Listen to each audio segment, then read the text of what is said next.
આ છે માથા ઝૂલદાણી ગામની કહાની. સાંભળો.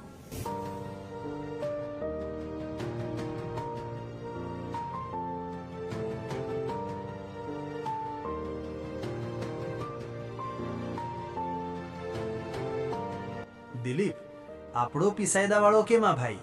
સરપંચ તો આપણા માથા ઝૂલદાણી ગામમાં કશું કામ જ નથી કરતો. અરે અનિલ, તું તો કહેતો હતો કે મોટર માંગવાની છે, તો આવી ગઈ કે નહીં? ના યાર, હજુ સુધી તો આવી જ નથી. તો પછી આપણે સરપંચના ઘરે જઈએ અને મોટર વિશે વાત કરીએ. હા, ચાલ જઈએ.